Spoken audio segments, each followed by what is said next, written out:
یہ یاسر بصرہ کے بھی گورنر تھے، یہ بصرہ کے بھی گورنر تھے، اور یہ دوسرا گورنرشپ ان کو ایڈیشنل چارج ایڈیشنل چارج دیا گیا. ہاں اس کے بد مزاج ہونے کی وجہ سے، اہل بیت کے بغض کی وجہ سے، ہاں لالچی ہونے کی وجہ سے، بنی امیہ کے بارے میں زیادہ چاپلوس ہونے کی وجہ سے اس کو یہاں پر تعینات کیا گیا. اور یہ شخص آیا بھی اس بھونڈے انداز میں گویا امام علی مقام کا کوئی نمائندہ ہے، اچھا لیکن آتے ہی اس نے بغض اہل بیت کو پھیلانا شروع کر دیا. ہر طرح سے کچھ لوگوں کو خریدا، کچھ لوگوں کو دھمکی دی، اور کچھ امام علی مقام کے جو مؤیدین تھے، جو ان کے محبین تھے، ان کو زندان میں ڈلواتے. آپ کے جو ساتھی تھے امام علی مقام علیہ الصلوۃ والسلام کے، وہ چونکہ عبید اللہ بن زیاد سے پہلے آ گئے تھے اور لوگوں نے ان کے ہاتھ پر بیعت کرنا شروع کر دی تھی. جب یہ شخص آیا، اس نے ان سے بھی کہا کہ مولا علی کے خلاف بیان دو. انہوں نے آگے بڑھ کے مولا علی کی بھی شان بیان کی، امام حسین کی بھی شان بیان کی. سبحان. اس نے پھر ان کو بھی حکمن شہید کروایا. امام علی مقام کو اس کا پتہ چل گیا تھا، اور کربلا میں ایسی فضا قائم کی کوفہ میں کہ جیسے امام علی مقام کو بہت بڑے مجرم ہیں، جو کوئی ان کا ساتھ دے گا وہ اللہ تعالیٰ کی ناراضگی مول لے گا. اپنے طور پر قاضی شریح کا فتویٰ پڑھ کے سنایا کہ امام علی مقام باغی ہو چکے ہیں، جو ان کا ساتھ دے گا اس کو حکومت بھی سزا دے گی، اللہ کی طرف سے بھی اس پر غضب ہوگا. اور کوفے والے ایسے بدنہاد لوگ تھے، ایسے موقع پرست لوگ تھے، ایسے لالچی لوگ تھے، اس کی باتوں میں آ گئے. اچھا، آج کل کے دنوں میں کوفہ کے لوگوں کے کیا خیالات ہیں، نظریات ہیں؟ آپ کا جانا ہوا ہے ادھر؟ جانا تو نہیں ہوا. بیسیکلی جو کوفہ ہے، حضرت مولا علی اور اہل بیت کے ان حالات کے علاوہ اس کا ایک تعارف اور بھی ہے. کیونکہ مولا کائنات حضرت مولا علی کرم اللہ وجہہ الکریم نے مکہ معظمہ اور مدینہ منورہ میں جب خون ریزی دیکھی حضرت عثمان غنی کی شہادت کے وقت، انہوں نے اس کے پیش نظر، مکہ معظمہ مدینہ منورہ کے ادب کے پیش نظر، اس کو اپنا دارالخلافہ بنا دیا. وہاں پر اس دور کے مطابق یونیورسٹیز قائم کی گئیں، دانشکدے بنائے گئے. آج بھی اس کے اثرات وہاں موجود ہیں. علم و دانش کا مرکز ہے. اچھا، وہ بتائیے گا کہ واقعہ کربلا کا اصل مقصد کیا ہے؟ میں یہ سمجھتا ہوں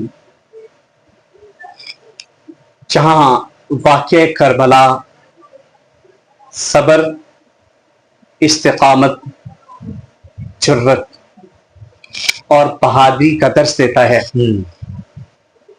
اور واقعہ کربلا سے لوگوں کے دل میں حکومت کا خوف، سالم کا خوف، سماج کا خوف، حکمرانوں کا خوف اترتا ہے. وہیں یہ تاریخ کا بہت بڑا ظلم اور المناک قصہ بھی ہے. یعنی وہ رسول رحمت صلی اللہ علیہ وسلم جنہوں نے مصطفی انقلاب کے ذریعے جو بد تھے ان کو نیکی کا استعارہ بنا دیا، جو عرب کے بدو تھے ان کو بے مثل اور بے مثال لیڈر بنا دیا. ایسی ہستی کا احترام تو تا قیامت ہونا چاہیے تھا، ہے بھی الحمدللہ. ان کے خاندان کے ساتھ اس قدر درندگی کہ ان کو، اب دیکھیں نا 61 ہجری میں ابھی چاند ہی تو سال ہوئے تھے پیارے آقا صلی اللہ علیہ وسلم کے وصال کو، اس معمولی عرصہ میں پورے خاندان کو ہی کچل دینا، ذبح کر دینا، یہ تاریخ کا ایک بھیانک چہرہ ہے۔ اور اس کے ذمہ دار خارجی ذہن کے لوگ تھے، رافضی ذہن کے لوگ تھے، بلوائی لوگ تھے۔ میں عرض کر رہا تھا کہ ابن زیاد نے امام عالی مقام کے جو حامی تھے ان کو زندان میں ڈلوا دیا۔ جب واقعہ کربلا ہو گیا اس کے بعد یہ لوگ باہر نکلے تو یہ پھر برسے بیکار ہوئے اور ان کو توابین کے نام سے پہچانا گیا، اور انہوں نے اموی حکومت کے خلاف پھر اعلان جہاد کیا، علم جہاد بلند کیا، اور بالآخر یہ سارے شہید ہو گئے تھے۔ ایسا نہیں تھا کہ امام علی مقام علیہ الصلوۃ والسلام کی حمایت نہیں تھی، ان کی حمایت کی آواز کو کوفہ اور کربلا میں دبایا گیا اور باقی علاقوں میں پہنچنے نہیں دیا گیا۔ مکہ معظمہ میں، مدینہ منورہ میں اگر صحیح صورتحال کا اندازہ ہو جاتا تو اس واقعے کے اثرات کچھ اور ہوتے۔ اچھا حضور، ہمارے پروگرام کا وقت بھی اختتام کی جانب بڑھ رہا ہے۔ آخری سوال میں آپ سے کروں گا کہ عوام اہل سنت کے لیے آپ کا کیا پیغام ہے کہ وہ عشرہ محرم جو ہے، یہ جو چل رہا ہے یہ 1 سے 10 تک، اس کو کیسے گزاریں؟ میں نے پہلے بھی عرض کیا، یہ ہمیں صبر کا درس دیتا ہے، ہمیں استقامت کا درس دیتا ہے، ہمیں دین کی مشکلات کو خندہ پیشانی سے برداشت کرنے کا درس دیتا ہے، رواداری کا، محبت کا درس دیتا ہے۔ علی کو ماننے والے، حسین کو ماننے والے ایک ہو کر حسینی کردار ادا کریں، جہاں امام علی مقام اور شہدائے کربلا کی قربانیوں کو خراج تحسین پیش کریں، جہاں ان کے لیے اصالہ ثواب کریں، وہاں حسینی نظام کے احیاء کے لیے اپنی کاوشیں بھی تیز کریں، ظلم کے خلاف، باطل کے خلاف، سامراج کے خلاف برسرے پیکار بھی ہوں، حق کے لیے آواز بھی اٹھائیں۔ بہت شکریہ حضرت علامہ مولانا محمد احمد صاحب۔ ناظرین، حضرت امام حسین نے اپنے خون مقدس سے اسلام کی آبیاری کی اور رہتی دنیا تک حق و باطل کے درمیان فرق واضح کر دیا۔ ہمیں چاہیے کہ ہم ان کے عظیم کردار، صبر، قربانی اور ان کی استقامت کو اپنی زندگیوں کا حصہ بنائیں۔ اسی پیغام کے ساتھ اپنے میزبان محمد احمد ساجد کو اجازت دیجیے گا۔ میں علامہ صاحب کا اور ہمارے ثناخان رسول ان کا شکریہ ادا کروں گا۔ انشاءاللہ کل آپ سے دوبارہ ملاقات ہوگی ایک نئے پروگرام کے ساتھ۔ اللہ حافظ۔